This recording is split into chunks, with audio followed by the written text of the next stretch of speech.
Settle down, settle down. Is red, whoa. All right. Take us away. So you said something last week about the Massachusetts election that Axe sort of repeated today that I'm intrigued by. He said, I think the White House did everything we were asked to do. Had we been asked earlier, we would have responded earlier. And that's similar to something you said, I think maybe on Friday or Thursday. Well, I think I was asked Friday why we weren't coming on Tuesday, but were coming on Friday, and I said we had been asked. No, I understand.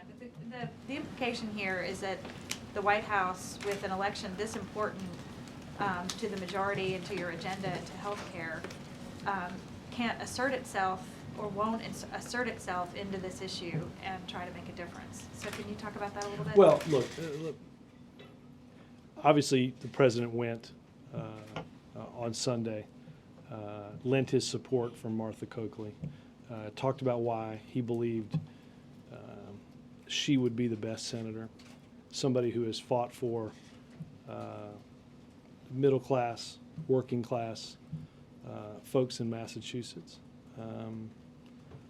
You know, we're going to have plenty of time to get into the back and forth of all this. I'd prefer to do that when we know what the result is. Well, it sounds like you're either saying that you don't want to assert yourself when something's important unless you're asked to do it, which seems a little weird, or that you're setting yourself up for this election to be lost by the Democrat.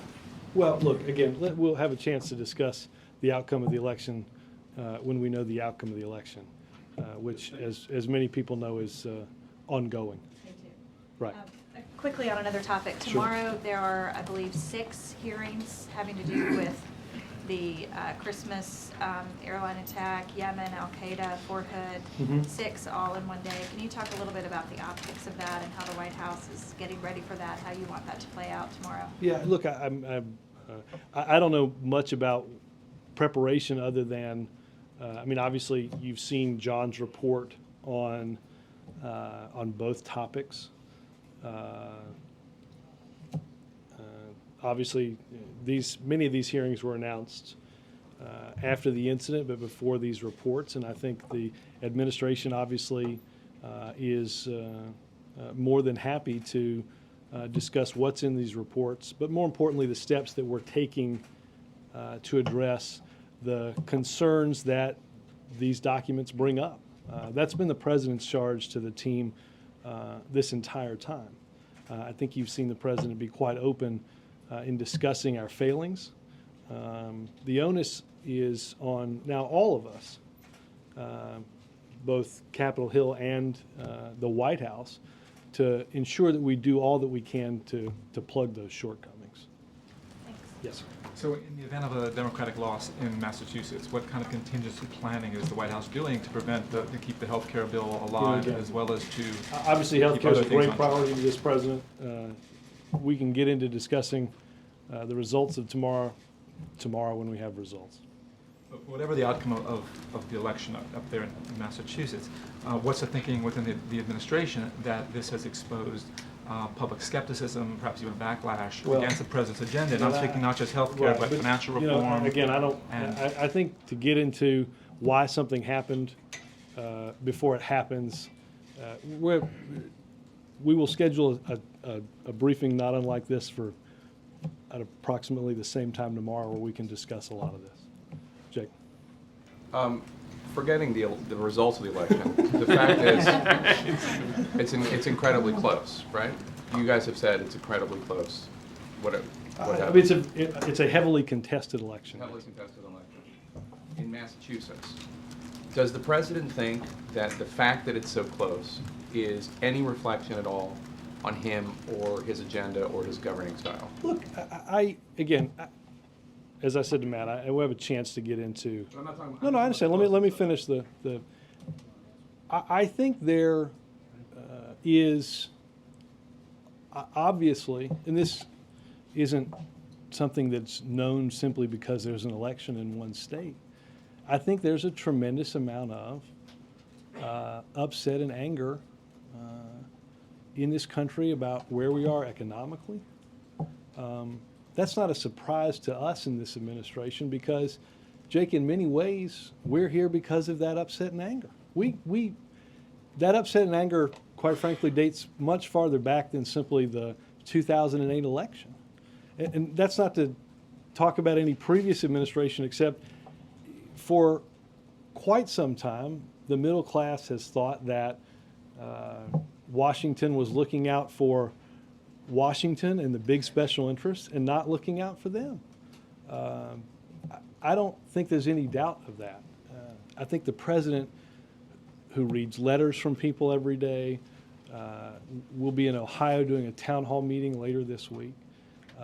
I have no doubt that people are going to express anger and frustration about where we are. We have seen an economic downturn and collapse that we haven't seen since the late 1920s and the early 1930s. I think that is going to be the source of, rightfully so, a lot of frustration, understanding that there were a lot of people that were hurting well before that economic calamity hit Wall Street. Wages weren't going up. You guys heard the president talk about this. People were working longer. People were working harder. People were more productive even as their wages weren't growing. So look, the president understands there's a lot of economic frustration out there. If you look at the right track, wrong track number, which I know you guys pay attention to, it was improving after President Obama took office. And it became that a majority of Americans at one point thought that we were on the right track. And that number has started to go down, even as the economy has continued to tank. So it would seem that a lot of Americans are now attaching their frustration with Washington to President Obama and what he's doing. I think there is certainly some attachment to us. I think there's some larger attachment to this town. I think there's an attachment to the pace of that recovery that you would count the president among those frustrated about. The president understands that there's frustration out there and is frustrated himself. But when you look at the polls on what the American people think about his handling of health care reform and the health care reform bill itself, they don't approve. Right. Is it possible that it's not just that along with President Obama, they're frustrated with the pace of economic recovery, but maybe that Americans disagree with what President Obama is doing, disagree with the direction he's taking the country? Well, look, we have had a vigorous back and forth in this country about health care. I think we'd be the first to admit that we think there are a lot more benefits than people see and feel in these bills. If that's a failing, I think that is it's certainly a failing that I and others here at the White House take responsibility for, up to and including the president. Robert, Yes, ma'am. if the Senate loses the 60-member filibuster-approved majority, does the president feel that it would be in the best interest of moving health care forward for House Democrats to support the Senate bill and get it on his desk as Suzanne, quickly as possible? these are going to be all great questions tomorrow, but I just promised I'll be here tomorrow. How about that? Can we turn to Haiti then, if Sure. you would? U.S. planes are U.S. planes flying over Haiti broadcasting a message to the Haitians that they should not try to come to the United States, that they would be turned away? Can you tell us what that's about? I don't know the particular message that you're talking about. We certainly we have seen no preparation for any type of mass migration that some might have been concerned about. We don't see any evidence coalescing around that at this point. And you're not aware of any message that the United States I can certainly government is check on that, and I know broadcasting? that there's a 2:00 call, the regular updated calls that we've done on giving you all information from our disaster response teams about the latest on the ground. And our focus obviously is on search and rescue right now. And Governor Rendell said that the White House was involved in actually getting the plane of the orphanages, taking them out of Haiti, bringing them to Pittsburgh. Can you explain what the administration's role has been, and just clear up the numbers? They're working on putting some of that together for me now, but I don't have that up to date with me. Okay, and do you know if half of those orphans were actually sent to Pittsburgh? There was a number of 53 that they had. They're working tried on to some of put that, on and we'll the get a better, a fuller readout on that. They're putting that together. Some of the folks that were involved in that are on their way back from Haiti back to Washington today. And is there a 4 o'clock meeting with USAID here at the White House? With, USAID? Here at the there is a White House? principals committee meeting, not a presidential meeting. And there may be some updates out of that that we would brief you on as well. But it's a meeting that not unlike we've had before. Sometimes the president has been in, sometimes he hasn't. Coordinating our response and ensuring that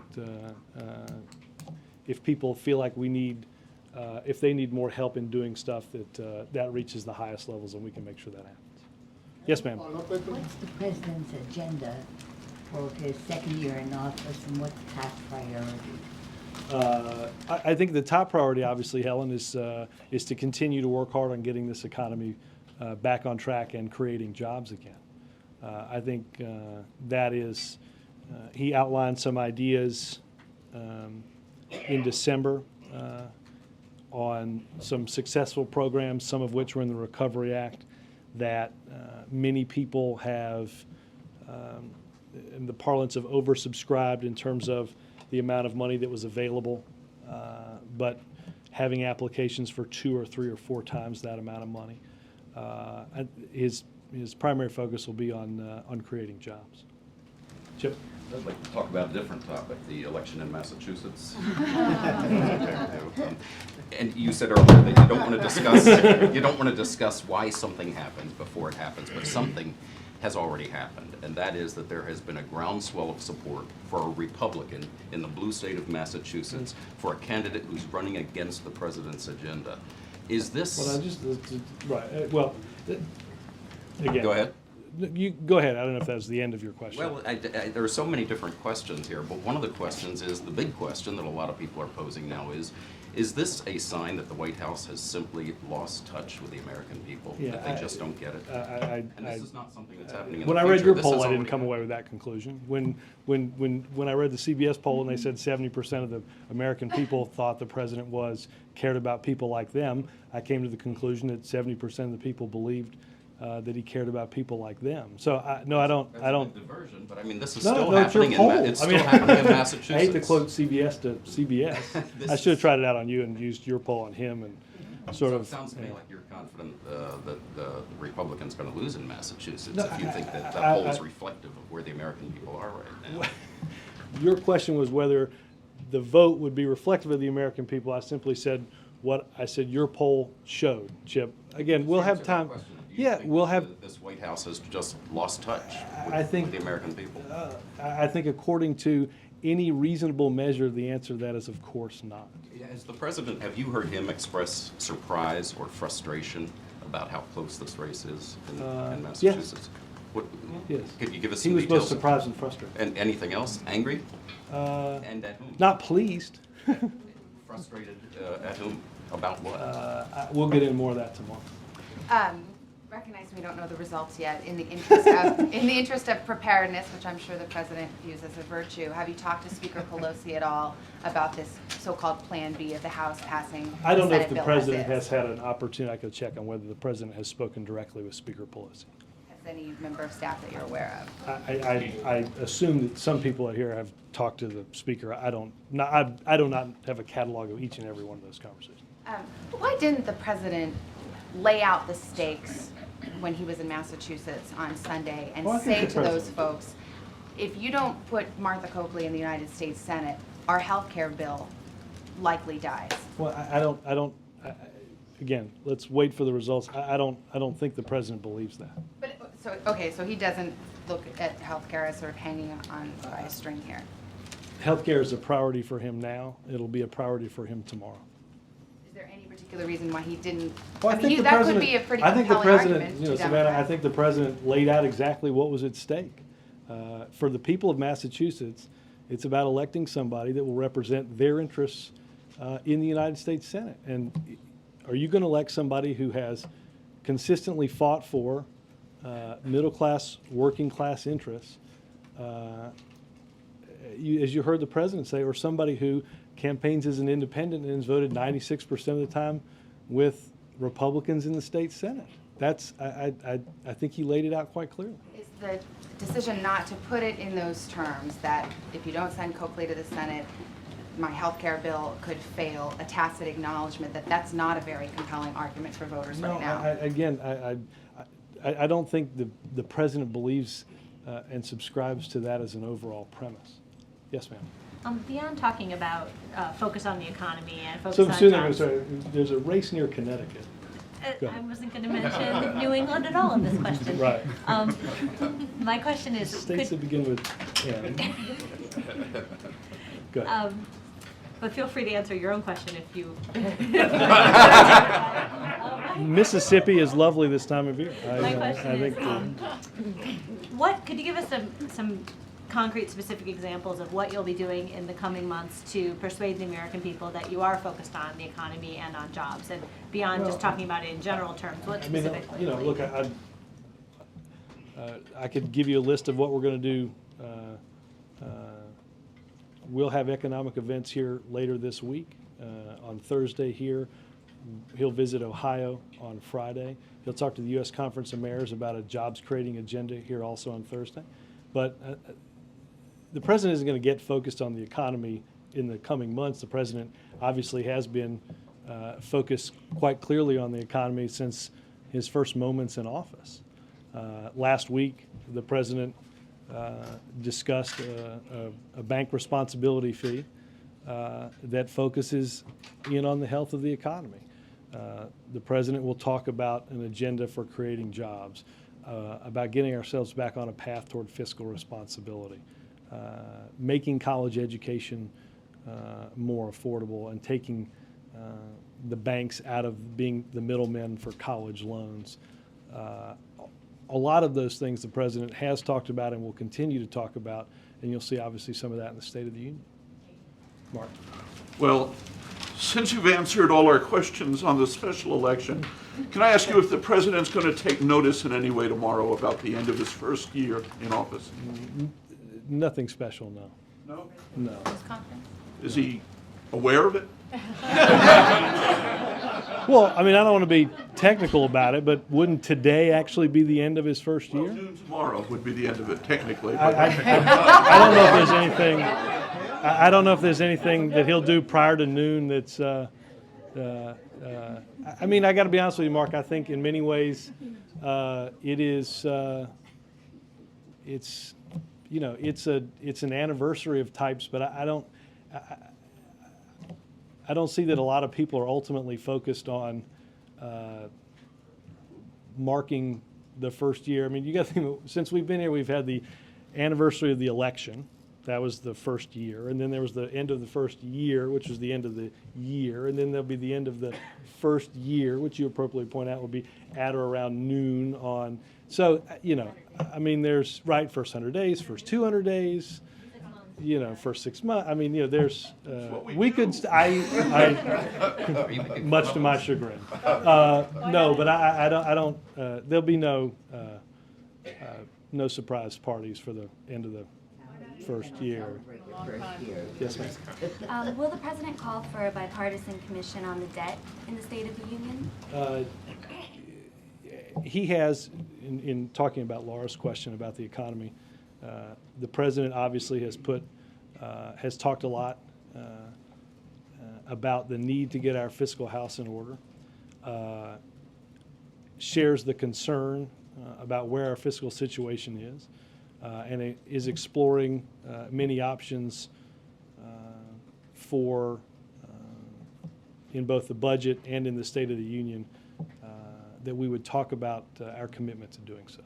And back to healthcare, why didn't the president and Harry Reid work even harder to keep Olympia Snow on their side back in October and November? The president continues to work hard on that. Robert, I understand you're still gathering information on Governor Rendell and the adoptions, but I'm wondering, does the administration hope that maybe this is a blueprint for future adoptions of Haitian children following this? Yeah, let me get a little bit more information before I get, I mean, look, I think obviously it is I think we have all seen remarkable stories coming out of such a calamitous disaster. You know, our search and rescue teams finding more and more people every day, a record number of people for an earthquake just yesterday. And I think as you've heard administration officials on the ground in Haiti say, we will do better today than we did yesterday. We'll do better tomorrow than we were going to do today. We're trying as hard as we can in working with the Haitian government and with our international partners to address I think what anybody would term the largest humanitarian effort they've ever seen. Again, what we do today will be bettered by what we do tomorrow. Totally new topic. Any update on where the president's going to donate his Nobel Prize money? I know they continue to talk about it. I think he has not received any money yet, but as soon as he makes those donations, we will let you guys know. Robert, you talked earlier about that during the campaign, you guys were able to tap into the sort of anger and angst in the country as essentially the outsider fighting on behalf of. Well, I also said that obviously that anger was there, and we certainly acknowledge it. So I guess the question is, do you guys feel that what's now happened to the president and the White House is that you guys are now the recipients of that anger in a way that you maybe didn't expect to happen as quickly, or is anything? To go back to Mark's question, we haven't been here for a year wondering what it is we were here to do. Obviously the president was elected to deal with a set of problems, to make the right decision, whether or not it was the popular decision. And look, this was the case long before the poll that Jake or the poll that I mentioned that Chip point out. Some of those decisions weren't popular ones. Well before we got to what you were talking about, Jake, ensuring that the banks didn't collapse was not a popular decision.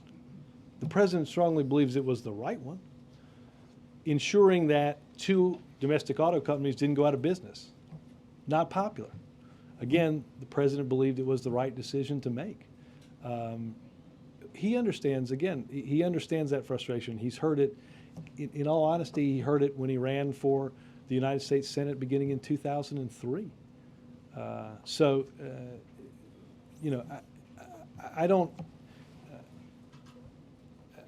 don't believe that certainly there's frustration.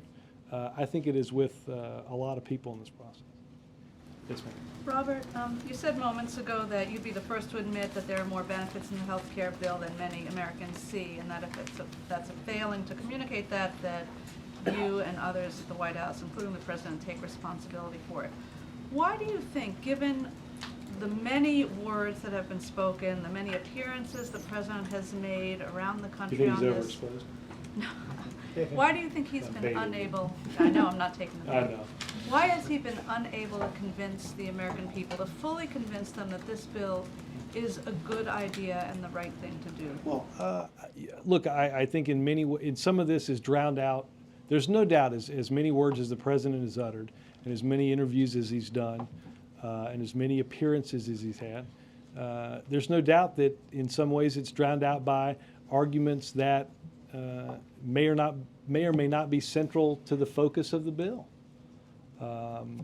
But whether health care today was passed or not, the president would be talking about the benefits of that bill, even if it was passed. Many of those benefits that he would talk about go into effect immediately, ensuring that a child that had previously been discriminated against in trying to get health insurance because of a pre-existing condition will get wiped away as soon as the president signs health care legislation, and he'll discuss that. You're talking about failings. Is there anything that you would do differently looking back? Is there something you could have done better to make your case better to the American people so that you wouldn't be in the situation that you're in right now? Look, I'm sure that, Cheryl, I'll read this transcript and think there's things that I could have done better. I don't think there's no doubt about that. you know, I'm not going to spend a lot of time, at least now, going through all that. Suffice to say, nobody believes anybody's pitched a perfect game. I don't think anybody does. You mentioned Olympia Snow. The president spoke to her by phone, I gather, on Friday. Can you tell us what they talked about? Is she part of a plan? I don't have a readout on whether they talked or not, and I can certainly look at it. And is that also the subject of the meeting this afternoon, Chris Dodd coming on I here? believe, if I'm not mistaken, my guess is, I'm sure they'll touch on healthcare as well as financial reform. Can you give us an overall state of what we were talking about last week, the negotiations to try and bring the two houses together, or if that's on hold? No, I know the staffs met and discussed a lot of this going through the weekend. I don't have any meetings at this point to announce that the president is in, but I know they continue to work through at a staff level based on hours and hours of meetings merging these two bills together. Not on hold pending the outcome of the election. No. Should Yes, ma'am. President Obama take this special election personally? How so? You've said it's not a referendum on him, but should he feel, or does he feel, that he bears some responsibility for the Well, vote? again, let's see what the outcome is before we. Yep. Will you say anything about it tonight? Do you imagine a statement or anything? I assume that, the president will call the winner. We'll have a readout of that call. I think the polls close, at 8? I don't anticipate that the president will have a statement tonight. Yes, sir. On financial reform. I'll come back one second. On financial reform, is the president going to do a little arm twisting as far as the Consumer Protection Agency, or is he coming around to thinking that maybe that could be responsibility divided up among other agencies? No, the president's viewpoint on this, I think, is quite clear, that we have to have a strong, independent voice on behalf of consumers. That's something the president has talked about repeatedly in this process, and something he'll emphasize again. Yes, sir. With Senator Dodd? I believe that will. My sense is financial reform writ large will come up. I can get a sense after the meeting whether the consumer part came out. Yes, sir. Leading, You don't have to stand up. I can hear you. I have trouble projecting, so excuse me. Jacob. Leading bank economists last week predicted that private sector hiring will increase during the first 3 months of this year, and they suggested that politicians refrain from spending more tax dollars on job creation until the end of the 3-month period. And said, if our projection is wrong, well, then you should spend federal dollars. I'm just wondering if the president this week, when he talks about the economy, will exhibit that kind of patience, let's wait and see, or is he ready to go full speed ahead and spend more money? Well, the president outlined a series of ideas which I mentioned earlier. Increase in funding for clean energy jobs.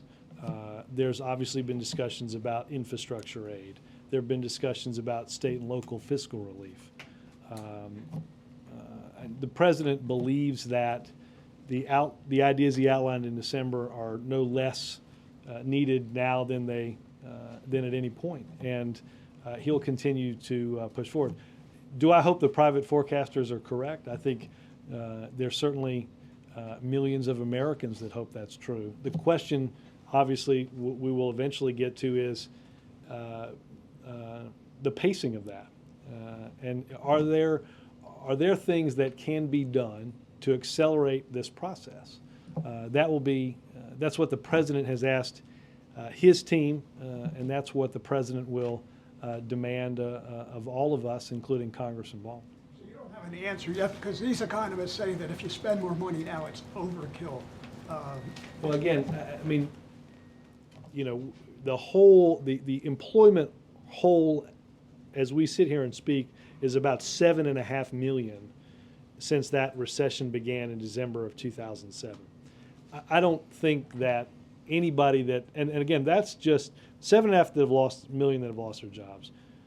There's obviously people that are not even in the statistics anymore because they continue to look, but they've been looking for more than 6 months. I don't think we're in danger in this 3-month period in filling that hole completely. The president believes that we've got to do that and begin to add jobs based on a new foundation that doesn't depend on the bubble and bust economy that we've relied on for a long, long time. Yes, ma'am. Robert, so broadly speaking, can you talk about the difference between 59 and 60 votes in the Senate and what that means for the president's agenda this year? Broadly, it's one. All right, can I try now?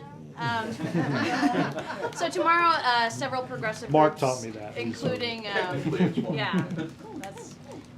including Code Pink, Greenpeace, are planning a rally outside the White House to protest what they say has been a failure to act, or at least deliver on a lot of the change that was promised a year ago. What's the White House's message for folks like that who are questioning the lack, or at least the pace of the action on a lot of those priorities? Well, look, this isn't directed this isn't directed at as a response to those interest groups or what have you.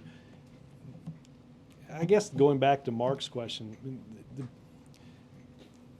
the president, I guess the reason that there's not a lot of recognition about 1 year is it's certainly it's a calendar date that denotes you've been here a year, but the president didn't outline throughout the campaign, here are the things I'm going to do the first year. Here's how I'm going to fill years 2 and 3, and then on year 4 it will be this volume of change. Takes a long time. Change isn't ever easy.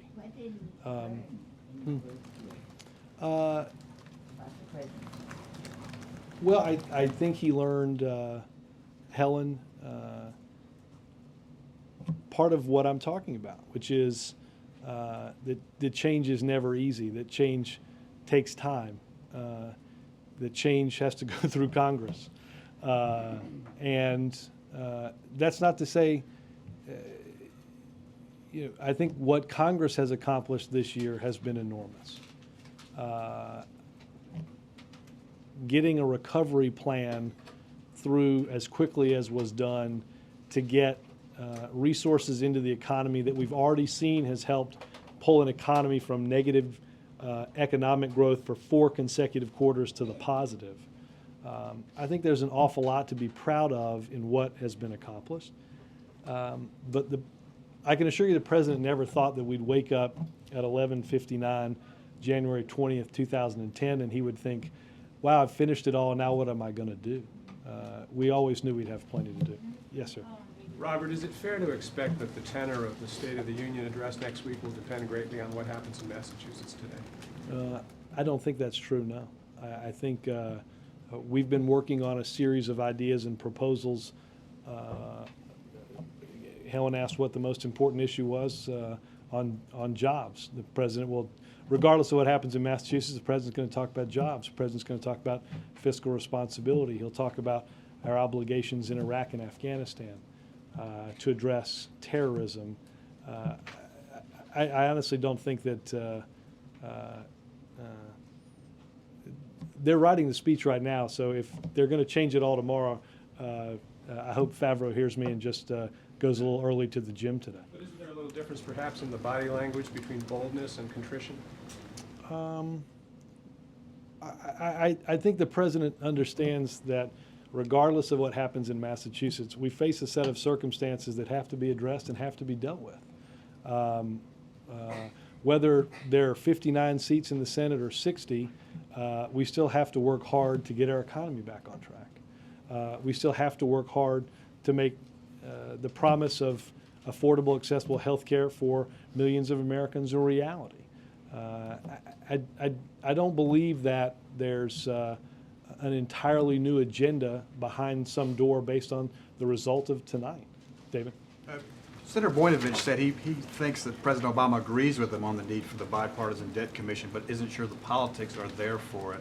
Does that sound right? Well, look, I know that in the coming days the Senate is going to vote on what Senators Conrad and Gregg have proposed. That's certainly one thing that, among others, that we have looked at to get our country back on a path toward fiscal responsibility. April? I'm back on the State of the Union. What number draft is the speechwriter on for the speech? John, if you can hear this, please call. I don't know. I honestly don't know. I don't know. I mean, He's been working on it for a little while. When you say a little while, so this is not like the first or second draft, it's been ongoing? Yeah, he's been writing for a while. Also, on the speech, when it comes to Haiti, will the president deal with the issue of Haiti in the speech and giving and the compassion of the American heart? Is that part of the speech next week? He will undoubtedly mention Haiti. I think what we are all enormously proud of as Americans is the outpouring of support for the suffering that people have seen on their televisions.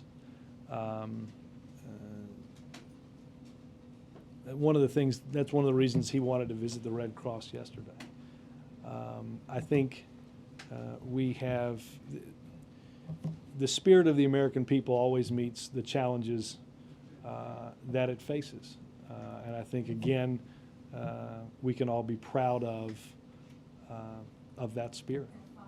Is there a concern about some of the organizations that are raising funds, raising food, raising clothes for the relief effort there? Is there a concern in this White House about some of the controversies around some of these organizations right now, as there's an immediate need and a long-term need? Right. Well, look, I don't know enough about all the individual charities. Obviously, there's a set of criteria that people can look at before they give their money.